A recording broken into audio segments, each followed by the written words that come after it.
Whatever people do, they always have a reason.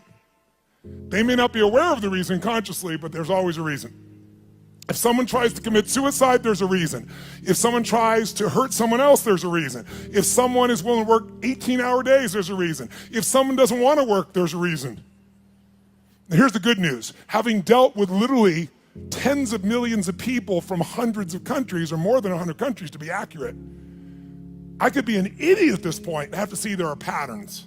There are patterns that'll make you angry and patterns that'll make you sad. There are patterns that'll excite you. There are patterns that'll make you grateful. There are patterns that'll make you completely worried all the time. There are patterns that'll make you feel so absolutely certain you can run through an effing wall. Once you know what the patterns are, you can get rid of the ones that don't work and adopt some of the ones that do more often. And that's a good part of what we're gonna do the next few days to give you perspective. But the most important pattern to understand is why people do what they do. So as I told you, I've had a unique gift. I've had the chance to travel the world at this stage of life where literally the world is available to all of us in a few hours. But what I want you to understand is everybody has a reason for what they do, but the good news is there's only 6 reasons. There are lots of different stories, but I can tell you by experience being around the world, there's only 6 reasons. And those 6 reasons are called the 6 human needs. And I'm gonna walk you through these. Now I need you to manage your state for the next few minutes because we're gonna go a little deeper on content, but we're gonna do it only so in the future for the next 3 days when somebody stands up, you're gonna look at them and you're gonna go, what's driving them? And I'm gonna ask you, which of these needs are driving them? Because once you know what drives somebody, you know how to meet their needs. Or you can predict their behavior and see whether or not they're the right corporate match, personal match, intimate match, because you have to understand it. So what are these 6 needs? They are not goals, they are not desires. If you travel with me around the world, you'll see every culture has different goals, everybody has different desires, but we all have the same needs. What are they? Number 1 is the need for certainty. Certainty.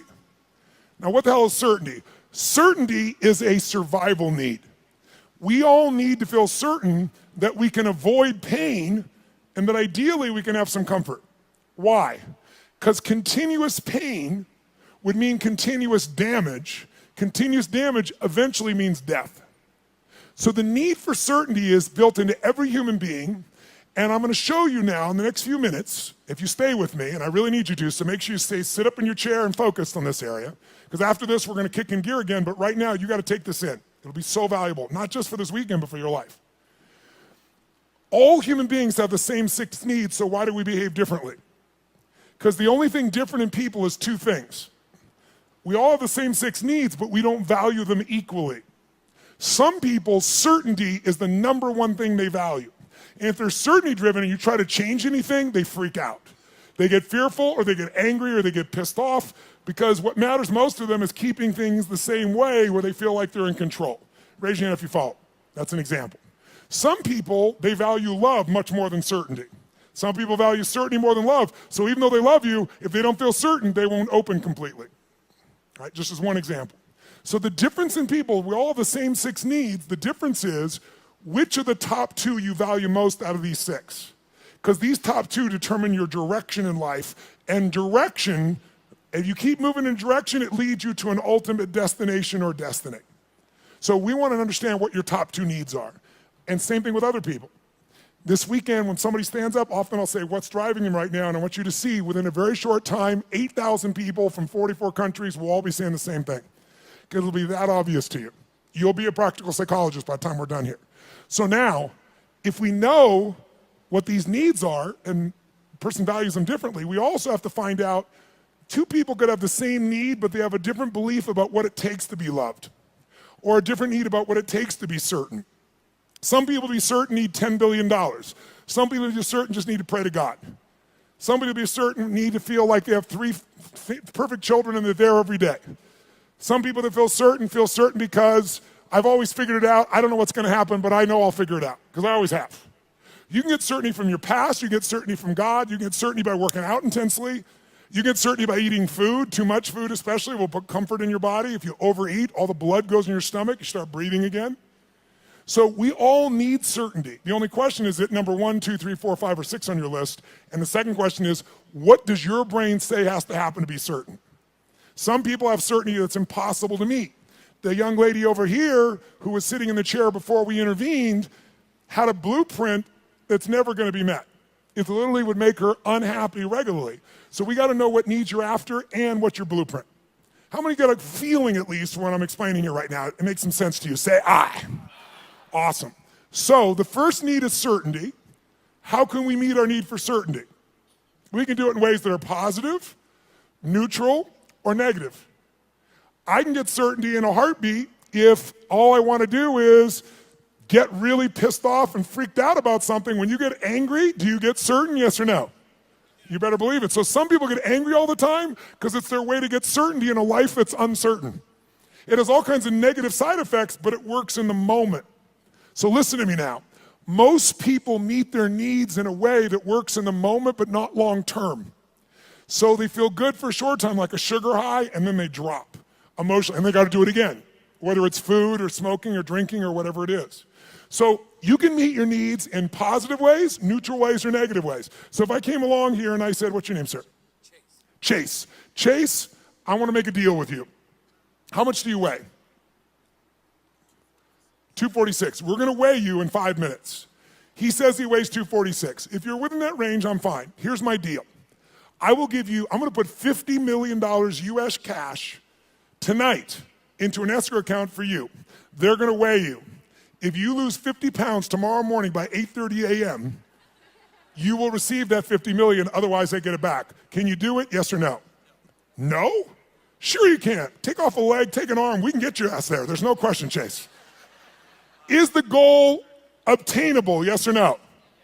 Is it achievable? Is it obtainable, yes or no? But it's not sustainable, and that's how most people meet their needs. They use a drug or alcohol or food or cigarettes or something to get comfortable, to get certainty back. But the problem is it has side effects long term. Works in the short term, doesn't the long term. Raise your hand if you follow. Say I.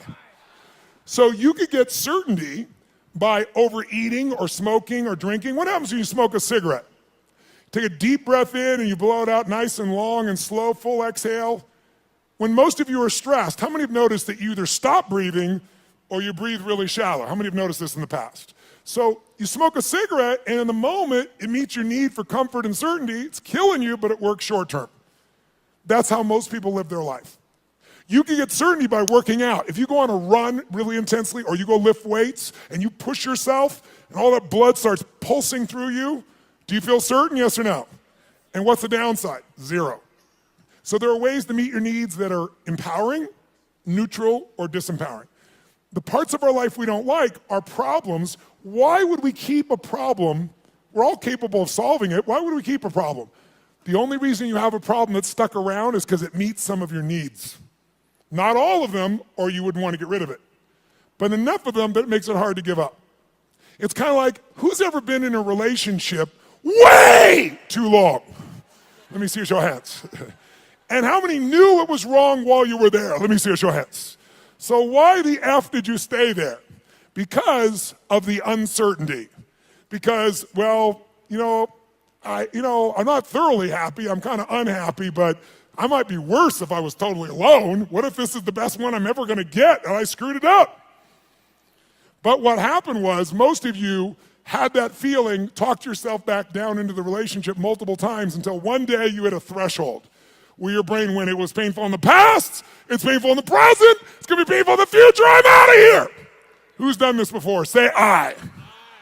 So there is a threshold that we can find, and if we find that threshold, we can break through it pretty damn easily. We can shift, we can get to where we really want to go. So what I want you to get is, of these 6 needs, we all find a way to meet them. The only difference again is which are your top 2 out of the 6, and I've told you certainty so far.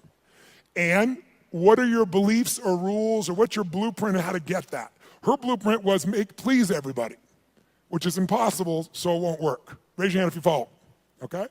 So let's take a look. What's the second human need? Well, first of all, you can get certainty in so many ways. You get certainty by praying to God. You can get certainty by doing a ritual the same way every time.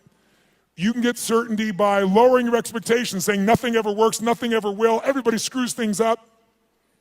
You'll lose your dream, but you'll gain your need. By the way, jot this down. People will give up their goals and dreams to meet their needs. People will give up their goals and dreams. They'll even give up their own values to meet their needs. I'll give you an example. How many of you in this room consider yourself to be an honest person, very honest person? Raise your hand if you consider yourself to be very honest. Raise your hand nice and high. Okay, drop your hand. Raise your hand if you lie. Let me see your hands if you lie. You can explain this to me, will you? Here's how it works. See, in your mind, you know who you are. Why would someone lie who values honesty? No one told you to be honest. You want to be honest. Because if you think being honest is going to cost you one of your needs like love or certainty, you'll lie. You call it a white lie, but you'll lie. Who knows what I'm talking about? Now, there's some people that never lie because they value certainty of always telling the truth so much. Right? It has to do with their rules or their belief structures. Does this make sense? So tell me something. You can meet the need for certainty so many ways, right? So here's the question. You can go ahead. Here's the question. What if you were certain every moment of your life what was going to happen before it happened? What if you knew what people are going to say before they're going to say it? What if you could feel what they're going to feel? What if you knew every moment before it happened what people are going to say and do? In the beginning, that would feel really exciting. But after a while, if you know what's going to happen, when it's going to happen, how it's going to happen, tell me what you're going to feel after a while. What are you going to start to feel? Tell me. What? Bored out of your mind. That's why God, in her infinite wisdom, gave us a second human need. And that second human need is uncertainty. We have a need for uncertainty. We have a need for surprise. We have a need for variety. In fact, what's the phrase? Variety is the what of life? Spice of life. Now, how many of you in this room, raise your hand, how many of you in this room love surprises? Raise your hand if you love them. Say I. Bullshit. You love the surprises you want. The surprises you don't want, you don't want. You call them problems, don't you? So don't tell me you like surprises. You like the surprises you want. Here's my point. Can you meet more than one need with the same action or emotion or belief system? Yes or no? Write this down. Anytime your mind perceives that doing something, believing something, or feeling something meets at least three of your needs. So anytime your mind perceives that doing something, feeling something, or believing something meets at least three of your needs, then you will become addicted to that thought, that feeling, that emotion, or that action. You can be positively addicted or negatively addicted, but you're going to be addicted. Anytime your brain perceives that something you believe, do, or feel meets three of your needs, you'll get addicted to it. Now, I'm going to show you why this is important. Let's look at two needs for a second. Is it possible to meet your need for certainty and uncertainty simultaneously, even though they're opposite needs, yes or no? I'll give you an example. Who here has ever rented a movie that you've already seen? Let me see a show of hands. Get a life. Now, I've done it too. Why would we rent a movie we've already seen? We'd rent it, why? Because we've seen it before, so we're certain it's good, and we're hoping it's been so long we forgot enough that it'll be variety when we watch it again. Who knows what I'm talking about here? Say I. So you can meet both needs, but if you meet three needs, you will become addicted to that behavior. Whether it's a good behavior or bad behavior, doesn't matter. It'll be a positive addiction or a negative addiction, but you'll be addicted. So let me give you, how do you get variety? You can get variety in positive ways, negative ways, or neutral ways. You can get variety by learning, growing, taking on a new goal, a new challenge. You can get variety through a conversation with a friend. You can get variety by praying to God. There's so many ways to get variety, aren't there? But you can also get variety in negative ways. You can smoke a joint, and maybe that's not a negative way, but it sure will change your state. But it has side effects, right? During that time, you're not going to function maybe at the same peak or understanding. Or some people use other things, cigarettes, alcohol, anything. There's so many ways to get variety. The question is, are your ways positive, neutral, negative, or empowering? How many follow? Because we all have ways of getting that variety, that uncertainty. So here's what I want you to do. Third human need is significance. The need to feel unique, the need to feel special. Yes, I hope that picture makes you feel special. Okay? The need to feel unique, special, important. Who has the need to be needed, to feel special, unique, and important? Who do you think has that need? Who has it? Tell me who. What about people who say, I don't want to be special? Do they still want to be special? Yes or no? You bet your ass they do. Thou protest too much. Now, they don't want to be so special that you attack them. They might want to stay undercover, so to speak, but they still want to feel special. They want to feel unique. They want to feel needed. They want to feel important. So there are lots of ways to feel special. You can do it by working your ass off, taking huge risks and achieving something to feel special, or you can tear down everybody else that's trying to build something. Because there's two ways to have the tallest building in town. One is work your ass off, take risks, build the tallest building. The other one is blow up everybody else's building. And by the way, which one's faster, which one's easier, which takes less intelligence and less money? Tearing shit down. It happens faster. So that's why we've always had violence, and we always will unless there's a consciousness change. If I live in a tough part of the community, I'm in the hood, and you can walk through my community and you don't notice me, and I feel insignificant, I might take things into my own hands to feel significant. If all of a sudden I put a gun to your head, tell me on a 0 to 10 scale, how certain am I you're going to respond to me now when I put that gun to your head, 0 to 10? 10 is absolute, 0 is not at all. Where would you put it? Quick. Yeah, 100. Is it true? But also, when I put my gun to your head, how significant am I to you in your life, even if you didn't know me a minute ago?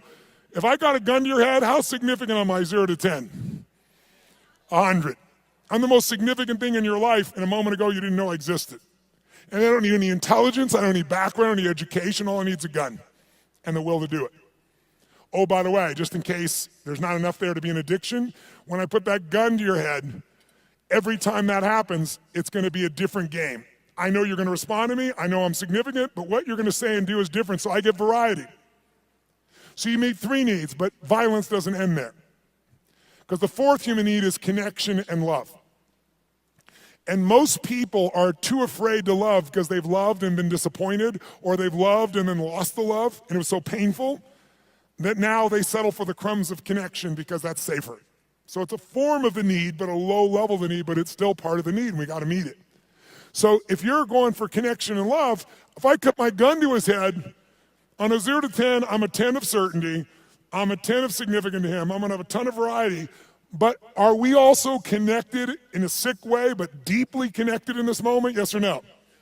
On a 0 to 10, how much connection is there between our lives at this moment when I put the gun there? 100. How many follow this? Say I. So violence meets 4 of the human needs, and that's why we've always had it, that's why ISIS exists, that's why people do the stupid things they do, is they do it to try to meet their needs. The biggest cause of violence, though, if you'll notice, is 95% of the time when it's a terrorist, it's a male. Why is that? Because in the human nervous system, if you're masculine, testosterone is probably large in you. Whether you're a man or woman, if you're more masculine, you got a lot of testosterone. Testosterone is about dominance. It's about significance. It's about domination. And the higher that is, the more they want it. If they look at their life and they're not dominating, and they get really frustrated, they'll do a final act. Men will die for significance. Women will die for love. Now, some men will die for love too, so you know. But biochemically, a female is wired to be able to nurture and to support human beings. We wouldn't exist if it wasn't for every woman in this room, because we all came through one and we wouldn't exist. There's no man that can make this shit happen. But the women have, and the reason is because they have that connecting power as their strength. Now, can any man become more love-driven? Yes. Can any woman be more significance-driven? Yes. But our biochemistry leads us that way, which is why a terrorist will come up and do what they're doing and kill someone, because all they give a shit about is domination, is that I'm significant. And they want certainty in a world where they feel uncertain. And they want variety in a life that is incredibly boring in the middle of the fucking desert where there's nothing. And no one's working, where you got 30% of the population unemployed. What am I gonna do, work at McDonald's or go kill people? Kill people feels more exciting right now. How many follow what I'm talking about here? Say I. Now, can you get significance in positive ways? Of course.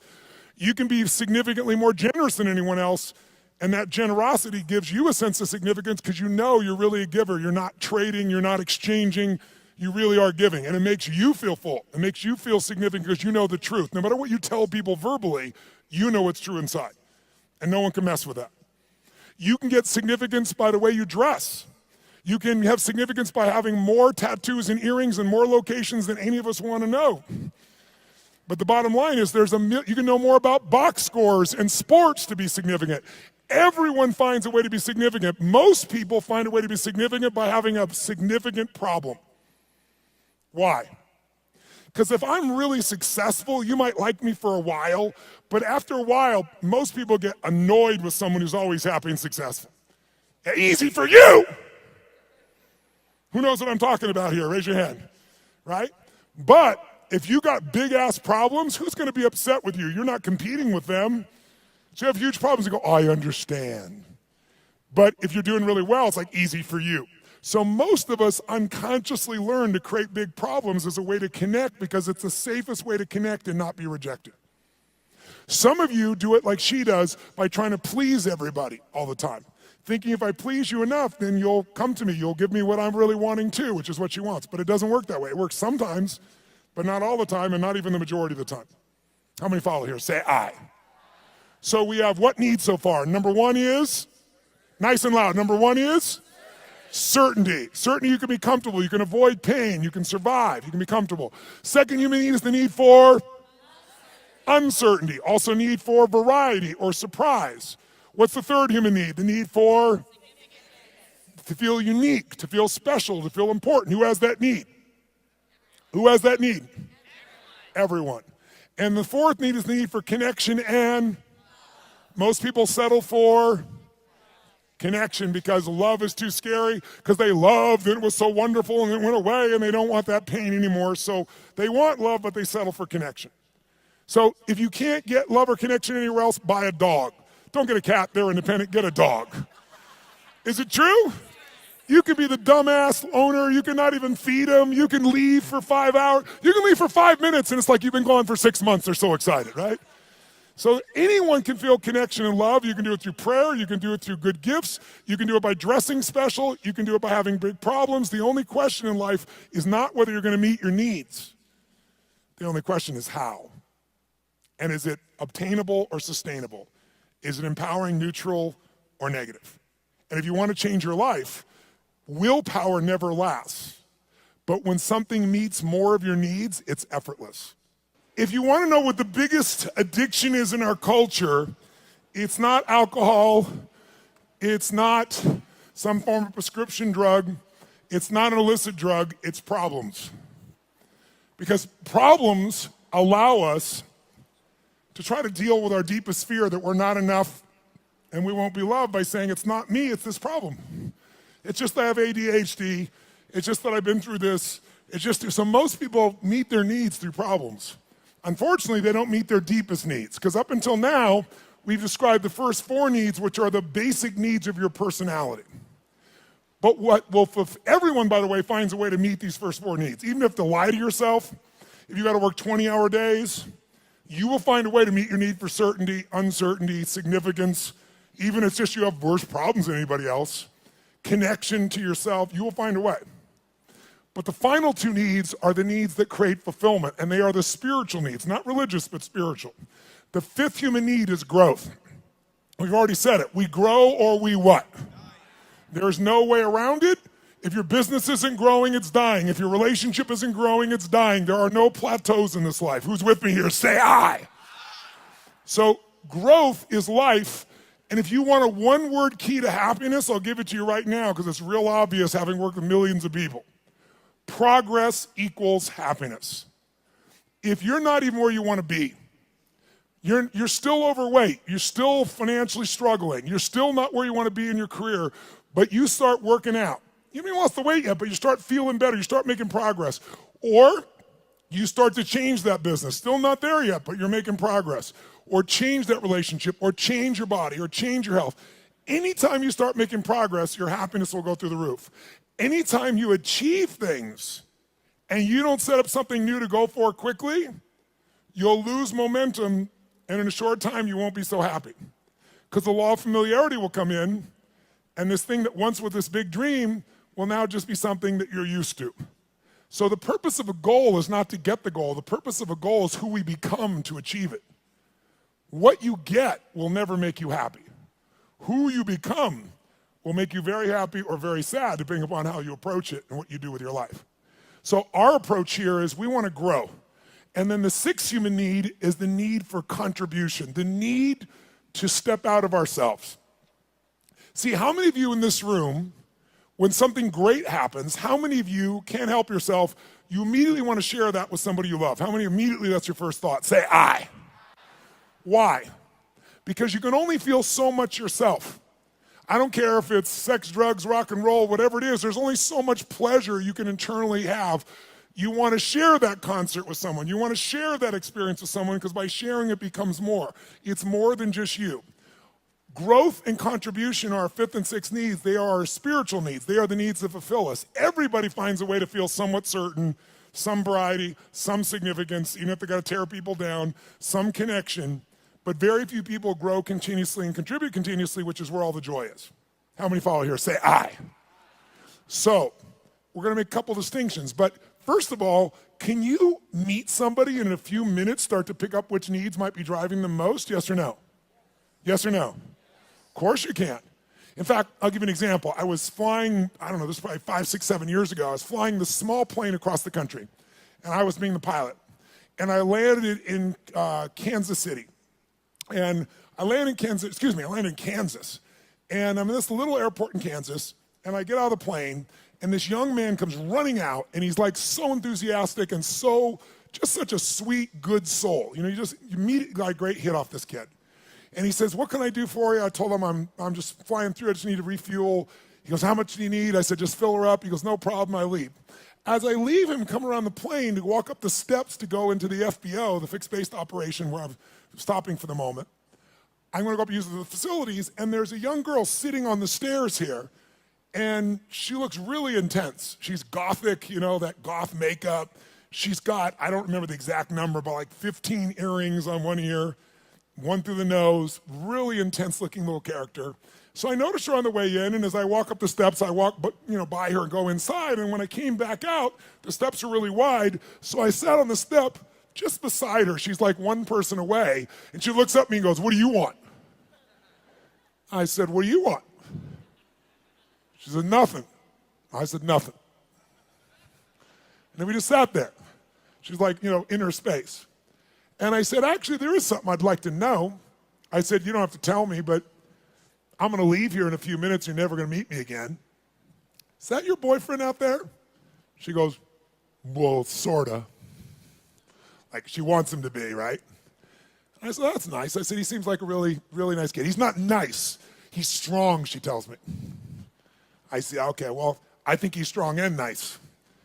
She said, well, maybe he is. I said, I'm going to leave in a couple minutes, but I'm just curious. I said, how old are you? She goes, what does it matter? I said, it doesn't, and I'm about to leave, so why don't you tell me? She said, I'm 13, and I about fell over. I mean, this girl, 17 be the youngest I put her, totally made, makeup made up in every detail, right? So I'm like, wow. She goes, are you surprised? I said, yeah, I'm really surprised. She goes, did you think I was older? I said, yeah. I said, and that kind of saddened me a little bit for you. She said, what? I said, I don't know. I said, I'm curious. I'm going to leave here in a few minutes. And she goes, you're curious about a lot of things. I said, I am. I said, how come, and I'm making up the number, it may have been 13, but it was more than 12. How comes 13 or 15 earrings? And she says to me, because everybody else has 5. Now, if I don't tell you anything else about this young lady, what would you say is the number one need that's driving her at this stage of her life right now? Nice and loud, go. Which one, nice and loud? How many said significance? Raise your hand. Absolutely right. You can see it easily. But people are driven by more than one thing. And as I'm watching her in this really tough-ass approach and thinking about how she's adapted to be unique and significant, I look down and I see she has a keychain, and it's a Tigger keychain. You know Tigger, the Disney character, Winnie the Pooh Tigger. And I go, cool keychain. And she goes, yeah. And all of a sudden I saw a little girl there for a second. And I said, Tigger, I said, where'd you get that? She goes, well, my dad got it for me. And all of a sudden, there's a 13-year-old girl there. It's totally amazing. And I said, really? She goes, yeah, I really love Tigger. I even have Tigger curtains, and I have a Tigger sheets. It's embarrassing, but I love Tigger. So tell me something. this woman's need. She meets her need for significance by doing what? Being gothic, being different than everybody else, 15 earrings, tough ass, makeup.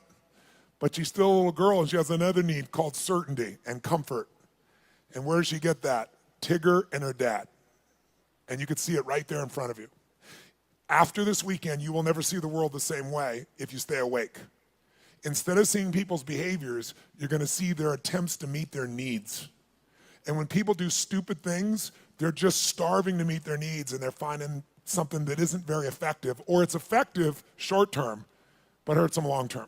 And because you've done this, you can have compassion. How many of you have something on your list, more than one, where you're doing dumbass things to meet some of your needs?